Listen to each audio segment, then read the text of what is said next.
FM ನ್ಯೂಸ್ಗೆ ಸ್ವಾಗತ. ನಾನು ಹರ್ಷಿತಾ. ಕ್ಷೇತ್ರದಲ್ಲಿ ಜಿಗ್ಜಿನ್ಗಿ ಅವರ ಅಭಿವೃದ್ಧಿ ಶೂನ್ಯ. ತನ್ನ ಅಧಿಕಾರದ ಅವಧಿಯಲ್ಲಿ ಕ್ಷೇತ್ರದಲ್ಲಿ ತಾವು ಏನು ಅಭಿವೃದ್ಧಿ ಮಾಡಿದ್ದಾರೆ ಅದರ ಮೇಲೆ ಮತ ನೀಡಿ ಎಂದು ಕೇಳದೆ ನನ್ನ ನೋಡಿ ಮತ ಹಾಕಬೇಡಿ, ಮೋದಿಯವರನ್ನ ನೋಡಿ ಮತ ಹಾಕಿ ಎನ್ನುತ್ತಿದ್ದಾರೆ ಜಿಗ್ಜಿನ್ಗಿ. ಆದರೆ ಈ ಬಾರಿ ಜನತೆ ಬದಲಾವಣೆ ಬಯಸುವ ನಿಟ್ಟಿನಲ್ಲಿ ಇದ್ದಾರೆ. ಕಾಂಗ್ರೆಸ್ ಜೆಡಿಎಸ್ ಕಾರ್ಯಕರ್ತರು ಒಗ್ಗೂಡಿ ಚುನಾವಣೆ ಎದುರಿಸಿದರೆ ಸುನೀತಾ ಚೌಹಾಣ್ ಅವರ ಗೆಲುವು 100ಕ್ಕೆ 100 ಖಚಿತ. ಹೀಗಂತ ಹೇಳಿದ್ದು ಸೋಮನಗೌಡ ಪಾಟೀಲ್. ಅದೇ ಈಗಾಗಲೇ ವೈಫಲ್ಯತೆ ಐತೆ ಅಂತ ಹೇಳ್ತಾರಲ್ರಿ, ಎಲ್ಲರೂ ಒಪ್ಕೋತಾರೆ. ಅದನ್ನು ಜನರೇ ವೋಟರ್ಸೇ ಒಪ್ಕೋತಾರೆ. ಯಾವ ಊರಿಗೂ ಹೋಗಿಲ್ಲ, ಎಲ್ಲಿ ಏನು ಕೆಲಸ ಮಾಡಿಲ್ಲ, ಏನೂ ಇದು ಇಲ್ಲ, ಅಭಿವೃದ್ಧಿ ಇಲ್ಲ. ಅದಕ್ಕೆ ಏನದ ಬದಲಾವಣೆ ಬೇಕು ಅನ್ನೋ ಲೆಕ್ಕಕ್ಕೆ ಅದಾರ. ಈಗ ಒಂದು ಮೋದಿ ಹವಾ ಐತೆ ಅಂತ ಹೇಳಿ ಅದು ಹವಾದ ಮ್ಯಾಗ ನನಗೆ ಆರಿಸಿ ಬರ್ತೀನಿ ಅಂತ ಹೇಳ್ತಾರೆ ಹೊರತು ಅವ್ರಿಗೇನು ಸ್ವಂತ ಬಂಡವಾಳ ಏನೂ ಇಲ್ಲ ಅಂತ ನಾನು ಹೇಳ್ತೀನಿ. ಅದಕ್ಕಿಂತ ಹೆಚ್ಚಿನಂದ್ರೆ ಈಗ ನಮ್ಮ ಟಿಕೆಟ್ ಜಾತ್ಯತೀತ ಜನತಾದಳಕ್ಕೆ ಯಾಕೆ ಕೊಟ್ಟರು ಅಂದರೆ ದೇವೇಗೌಡರು ಕುಮಾರಸ್ವಾಮಿ ಅವರು ವೀಕ್ಷಣೆ ಮಾಡಿದಂತೆ ನಮಗೆ ಮೊನ್ನೆ ವಿಧಾನಸಭಾ ಕ್ಷೇತ್ರದಲ್ಲಿ ಎಲೆಕ್ಷನ್ದಲ್ಲಿ ಹೆಚ್ಚು ಕಡಿಮೆ ಕಾಂಗ್ರೆಸ್ ಮತ್ತು ಬಿ ಜೆ ಪಿಗಿಂತ ನಮ್ಗೆ ಓಟ್ ಹೆಚ್ಚು ಬಿದ್ದಾವೆ. ಯಾಕಂದರೆ 7 ಕ್ಷೇತ್ರದಲ್ಲಿ ನಾವು ಕ್ಯಾಂಡಿಡೇಟ್ ನಿಂತಿದ್ದೆವು. ಎಲ್ಲ ಕಡೆಯಿಂದ ನೋಡಿದ್ರೆ ಕಾಂಗ್ರೆಸ್ಗಿಂತ ನಮಗೊಂದು ಸ್ವಲ್ಪ ಹೆಚ್ಚಾಗ್ತಾವೆ ಅಂತ ಹೇಳಿದ್ವಿ ಇಟ್ಟುಕೊಂಡು ಅದಕ್ಕೆ ಕಾಂಗ್ರೆಸ್ ಮತ್ತು ನಮ್ಮದು ಈಗ ಮೈತ್ರಿ ಸರ್ಕಾರದಲ್ಲಿ ಎರಡೂ ಕೂಡಿ ನಿಂದ್ರಿಸಿದ್ರೆ ನಮ್ಗೆ ಗೆಲುವು ಆಗೇ ಆಗ್ತದೆ ಅಂಥೇಳಿ ಅವರು ಜಾತ್ಯತೀತ ಜನತಾದಳಕ್ಕೆ ಟಿಕೆಟ್ ತೊಗೊಂಡು ನಮ್ಮ ದೇವಾನಂದ ಚೌಹಾಣ್ ಅವರ ಪತ್ನಿಯವರಿಗೆ ಅಂದರೆ ಸುನೀತಾ ಚೌಹಾಣ್ ಅವರಿಗೆ ಟಿಕೆಟ್ ಕೊಟ್ಟಿದ್ದಾರೆ. ಈಗಾಗಲೇ ಪ್ರಚಾರ ಆಯಿತು ನೋಡಿದ್ರೆ ನಮಗೆಲ್ಲ ರೆಸ್ಪಾನ್ಸ್ ನೋಡಿದ್ರೆ ಭಾಳ ಒಳ್ಳೆಯ ರಿಸಲ್ಟ್ ಬರ್ತದೆ ಅಂತ ನಮಗೆ ಅನ್ನಿಸ್ತದೆ. ಗೆಲುವು ಅಂತರೂ 100ಕ್ಕೆ 100 ಐತಿ.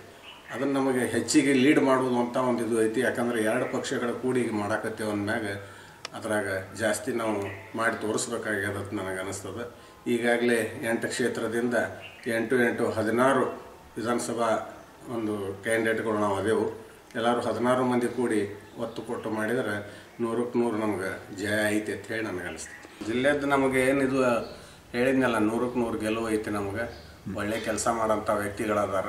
ಮೇನ್ ಅಂದರೆ ಹೆಣ್ಮಕ್ಳಿಗೆ ಇದನ್ನು ಪ್ರಿಫರೆನ್ಸ್ ಕೊಟ್ಟಾರ. ನಮ್ಮಲ್ಲಿ ಜನರಲ್ ಇದ್ದಿದ್ದು ಹೆಣ್ಮಕ್ಳಿಗೆ ಕೊಟ್ಟಾರಂದ್ರೆ ಹೆಣ್ಮಕ್ಳು ಎಲ್ಲರೂ ಕೂಡಿ ಅಂದ್ರೆ ನಾವು ಎಷ್ಟು ಗಂಡು ಮಕ್ಳು ಅದೇವು ಅಷ್ಟೇ ಮಂದಿ ಹೆಣ್ಮಕ್ಳು ಇರ್ತಾರೆ ವೋಟರ್ಸ್. ಅವರೆಲ್ಲ ಮನಸ್ಸು ಮಾಡಿದ್ರಂದ್ರೆ ಪಕ್ಷ ಪಂಗಡ ನೋಡಲಾರ್ದೆ ಯಾವ ಜಾತಿ ಭೇದ ಮಾಡಲಾರ್ದೆ ಒಟ್ಟರು ಹೆಣ್ಮಕ್ಳು ಒಬ್ಬ ಹೆಣ್ಮಗಳಿಗೆ ಹಾಕ್ಬೇಕು ಓಟ್ ಅಂತೇಳಿ ಹಾಕಿದ್ರಂದ್ರೆ ಭಾಳಷ್ಟು ಓಟ್ಗಳು ನಾವು ಪಡಿಬೋದು. ಸರ್, ಬಾಗಲಕೋಟೆ ಲೋಕಸಭಾ ಚುನಾವಣೆ ಹೇಳಬೇಕು ಅಂತಂದ್ರೆ ಕಳೆದ 15 ವರ್ಷಗಳಿಂದ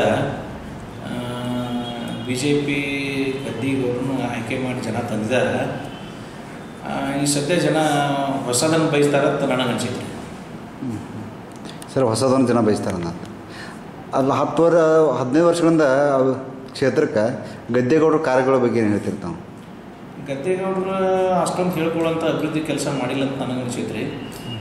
ಯಾಕಂದ್ರೆ ಈಗ 15 ವರ್ಷವೂ ಜನ ಸತತವಾಗಿ ಸೋಲಿಲ್ಲದ ಹ್ಯಾಟ್ರಿಕ್ ತನ್ನೂ ಜನ ಅವರಿಗೆ ಅವಕಾಶ ಕೊಟ್ಟಾರ. ಆ ಅವಕಾಶದೊಳಗೆ ಸರಿಯಾದ ಅಭಿವೃದ್ಧಿ ಕೆಲಸ ಮಾಡಿಲ್ಲ ಅಂತ ನನಗೆ ಅನಿಸ್ತದೆ. ವಿನಾಯಕ್ ಕಾಶ್ಯಪ್ನವ್ರ ಬಗ್ಗೆ ತಮ್ಮ ಅಭಿಪ್ರಾಯ ಏನು ಅನಿಸ್ತದೆ ಸರ್? ವಿನಾಯಕ್ ಕಾಶ್ಯಪ್ನವರು ಜಿಲ್ಲಾ ಪಂಚಾಯತಿ ಅಧ್ಯಕ್ಷೆಯಾಗಿ ಸುಮಾರು 2 ವರ್ಷಕ್ಕೂ ಅಧಿಕ ಕೆಲಸ ಜನ ಮೆಚ್ಚುವಂಥ ಕೆಲಸ ಪ್ರಾಮಾಣಿಕವಾಗಿ ಮಾಡಿದ್ದಾರೆ. ಆ ಒಂದು ಪ್ರಾಮಾಣಿಕ ಕೆಲಸ ಮಾಡ್ಯಾರ ಅಂತೇಳಿ ಕಾಂಗ್ರೆಸ್ ಪಕ್ಷದವರು ಅವರಿಗೆ MP ಚುನಾವಣೆಗೆ ಸ್ಪರ್ಧೆ ಮಾಡೋಕ್ಕೆ ಮಹಿಳಾ ಕೋಟಾದೊಳಗೆ ಅವರಿಗೆ ಕೊಟ್ಟಿದ್ದಾರೆ. ಆ ಕೊಟ್ಟಂಥ ಇದ್ರೊಳಗೆ ಈ MP ಇದಕ್ಕೆ ಹೊಸಬ್ರು ಅಂದರು, ಯುವಕರು ಅದಾರ, ಗ್ರ್ಯಾಜುಯೇಟ್ ಅದಾರ, ಉತ್ಸುಕತವಾಗಿ ಗ್ರಾಮ ವಾಸ್ತವ್ಯದಂಥ ಒಂದು ಮಹಿಳೆಯಾಗಿಯೂ ಕೂಡ ಗ್ರಾಮ ವಾಸ್ತವ್ಯ ಅಂತ ಕಾರ್ಯಕ್ರಮ ಏನು ಮಾಡ್ಯಾರ ಅಂಥ ಕಾರ್ಯಕ್ರಮ ಜನ ಮುಚ್ಚುವಂಥ ಕೆಲಸ ಅವರು ಜಿಲ್ಲಾ ಪಂಚಾಯತಿ ಅಧ್ಯಕ್ಷರಾಗಿ ಮಾಡ್ಯಾರ. ಮುಂದೆ MP ಆದ್ರೂ ಕೆಲಸ ಮಾಡ್ತಾರ ಅನ್ನೋ ಭರವಸೆ ಇರೋದ್ರಿಂದ ಗದ್ದೆಗೌಡರು 15 ವರ್ಷ ಆದ್ರೂ ಕೆಲಸ ನಿರೀಕ್ಷೆ ಮುಟ್ಟದು ಮಾಡಲಾರ ಕಾರಣಕ್ಕೋಸ್ಕರ ಇವ್ರು ಏನೈತಿ ಮಾಡ್ತಾರ ಅನ್ನೋ ಭರವಸೆಯಿಂದ ಜನ ಇವ್ರಿಗೆ ಚೇಂಜ್ ಬಯಸಾಕತ್ತಾರೆ. JDS ದವ್ರು ಕಾಂಗ್ರೆಸ್ ಪಕ್ಷಕ್ಕೆ ವೋಟ್ ಮಾಡ್ಬೋದು ಸರ್?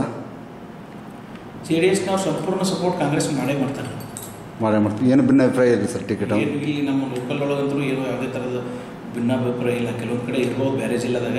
ಇಲ್ಲಿ ಮಾತ್ರ ನಮ್ಮ ಲೋಕಲ್ ಜಿಲ್ಲಾದೊಳಗೆ ಕಾಂಗ್ರೆಸ್ನವರು ಪ್ರತಿ ಜಿಲ್ಲಾಧ್ಯಕ್ಷರು ಪ್ರತಿಯೊಬ್ಬರು ಕೂಡ ಕಾಂಗ್ರೆಸ್ ಚುನಾವಣೆಯೊಳಗೆ ಭಾಗಿಯಾಗಿ ಎಲ್ಲರೂ ಕೂಡ ಕಾಂಗ್ರೆಸ್ ಕೈ ಜೋಡಿಸ್ಯಾರ. ಎಲ್ಲ ಕಾರ್ಯಕರ್ತರ ಸಮೇತವಾಗಿ ಎಲ್ಲಿಯೂ ಕೂಡ ಅಸಮಾನ ಇಲ್ಲಿ ಬಾಗಲಕೋಟೆ ಬಿಜಾಪುರ ಎಲ್ಲಿ ಇಲ್ಲ.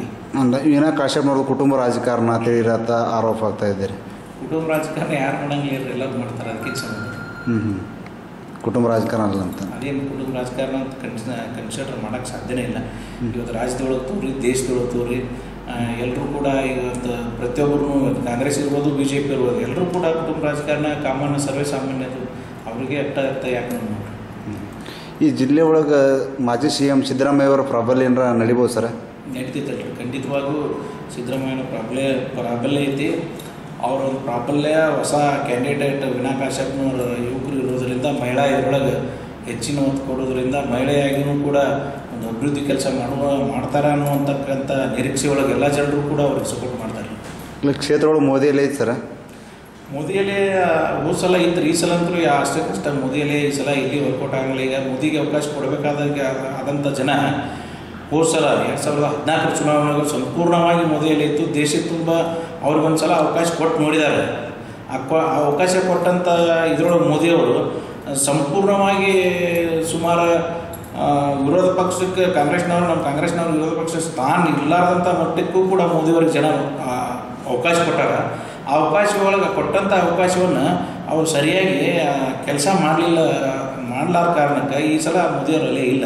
ಯಾಕಂದ್ರೆ ಅವ್ರಿಗೆ ಕೊಟ್ಟಂಥ ಅವಕಾಶ ಒಳಗೆ ಕಾಶ್ಮೀರ ಸಮಸ್ಯೆ, ಕಾಶ್ಮೀರ ಒಳಗೆ 371 ಅನ್ನುವಂಥ ಆ್ಯಕ್ಟ ಅವ್ರು ತೆಗಿಬೇಕಾಗಿತ್ತು ತಮ್ಮ ಅಧಿಕಾರ ಒಳಗೆ. ಈ ಸಲ ತೆಗಿತೀನಿ ಅಂತಾರೆ, ಮತ್ತು ಮುಂದಿನ ಸಲ ಅಂತಾರೆ, ಬರೋ ಮಟ್ಟ ಅದನ್ನು ಹೇಳ್ಕೊತ ಹೋಗ್ಬಿಡ್ತಾರೆ. ಅದಕ್ಕಾಗಿ ಜನರಿಗೆ ಭರವಸೆ ಇಲ್ಲ ಅವ್ರ ಮೇಲೆ. ಈ ಸಲ ಅಷ್ಟು ಹೇಳ್ಕೊಳ್ಳೋಂಥ ಮೋದಿಯಲ್ಲಿ ಎಲ್ಲಿಯೂ ಕೂಡ ನಮ್ಮ ಇದರೊಳಗೆ ಇಲ್ಲ. ನಿಮ್ಮ ಕ್ಷೇತ್ರ ಒಳಗೆ ಪ್ರಚಾರ ಕಾರ್ಯ ಯಾವ ರೀತಿ ನೀವು ರೂಪರೇಷಣೆ ಹಮ್ಮಿಕೊಂಡಿರಿ ಬಿಳಿಗಿ ಮತಕ್ಷೇತ್ರದವರು? ಬಿಳಿಗಿ ಮತಕ್ಷೇತ್ರದ ಪ್ರತಿಯೊಂದು ಮನೆಗೂ ಕೂಡ ಅಡ್ಡಾಡಿ ಪ್ರತಿಯೊಂದು ಜನ ದಟ್ಟಣೆ ಎಲ್ಲಿರ್ತೈತಿ ಅಲ್ಲಿ ಹೋಗಿ ನಮ್ಮ ಕಾಂಗ್ರೆಸ್ ಪಕ್ಷದ ಪರವಾಗಿ ಅಚ್ಚುಕಟ್ಟಾಗಿ ಪ್ರಚಾರ ಮಾಡಿ ಜನನೂ ಅದಕ್ಕೆ ಸ್ಪಂದನ ಕೊಡಾಕತ್ತಾರೆ ಎಲ್ಲರೂ. CM ಕುಮಾರಸ್ವಾಮಿ ಅವರು ಬಿಳಿಗಿ ಬಾಗಲಕೋಟೆ ಮತಕ್ಷೇತ್ರ ಬರ್ಬೋದು ಸರ್ ಪ್ರಚಾರಕ್ಕೆ? ಬರ್ಬೋದಲ್ರಿ, ಬರ್ಬೋದು. ಎಲ್ಲ ಏನು ಡೇಟ್ ಗೀಟ್ ಫಿಕ್ಸ್ ಐತೆ ಸರ್? ಫಿಕ್ಸ್ ಆಗಿಲ್ಲ, ಬರ್ಬೋದು ರೀ. ಯಾಕಂದ್ರೆ ಕುಮಾರಸ್ವಾಮಿ ಅವರು ಕಾಂಗ್ರೆಸ್ ಜೋಡಿ ಅಲಯನ್ಸ್ ಇರೋದ್ರಿಂದ ಬರ್ಬೋದು, ಖಂಡಿತವಾಗಿ ಬರ್ಬೋದು. ಬಿಜಾಪುರ ಇಲ್ಲಪ್ಪ, ಬಿಜಾಪುರ JDS ಕ್ಯಾಂಡಿಡೇಟ್ ಐತಿ, ಬಾಗಲಕೋಟೆಗೆ ಬರ್ಬೋದು, ಬಿಜಾಪುರ ಬರ್ಬೋದು. ಅದಕ್ಕೇನು ಅಚ್ಚರಿ ಪಡಬೇಕಂತೇಳಿ. ವಿನಾ ಕಾಶ್ಯಪ್ನವ್ರು ಎಷ್ಟು ಮತಗಳ ಅಂತರದಿಂದ ಗೆಲ್ಲಬಹುದು ಸರ್? ಸುಮಾರು ಒಂದು 50,000 ಮತಗಳ ಅಂತರದಿಂದ ಗೆಲುವು ಖಚಿತ ಅಂತ ಅಧಿಕೃತವಾಗಿ ಹೇಳಕ್ಕೆ ಇಚ್ಛೆಪಡ್ತೀನಿ. ಮೋದಿಯವ್ರು ನಾಗಲ್ ಲೋಟಕ್ಕೆ ಬ್ರೇಕ್ ಹಾಕ್ತಾರೆ ಸರ್ ವಿನಾ ಕಾಶ್ಯಪ್ನವರು? 100 ಬ್ರೇಕ್ ಹಾಕ್ತಾರೆ. ವಿನಾ ಕಾಶ್ಯಪ್ನವ್ರು ಗೆಲ್ತಾರೆ. ಬಿಜಾಪುರ ಒಳಗೆ JDS ಕ್ಯಾಂಡಿಡೇಟ್ ಗೆಲ್ತೈತಿ, ಬಾಗಲಕೋಟೆ ಒಳಗೆ ವಿನಾ ಕಾಶ್ಯಪ್ನವ್ರು ಗೆಲ್ತಾರೆ. ಒಟ್ಟು ಕರ್ನಾಟಕದಲ್ಲಿ ಎಷ್ಟು JDS ಬರ್ಬೋದು ಸರ್? JDS 6ಕ್ಕಿಂತಲೂ ಹೆಚ್ಚು JDS ಬರ್ತಾವೆ. ಸುಮಾರು ಒಂದು 15 ಮಟ್ಟ ಕಾಂಗ್ರೆಸ್ ಬರ್ತಾರೆ. ಈ ಕ್ಷೇತ್ರ ಒಳಗೆ ಕಾಂಗ್ರೆಸ್ ಗೆಲುವು ಆಗ್ತೈತೆ ಗೆಲುವು ಆಗೇ ಆಗ್ತಾರೆ. ತಮ್ಮ ಹೆಸರು ಸರ್? ಚಂದ್ರಶೇಖರ್ ಕಾಕಂಡಿಕೆ ಅಂತೇಳಿ.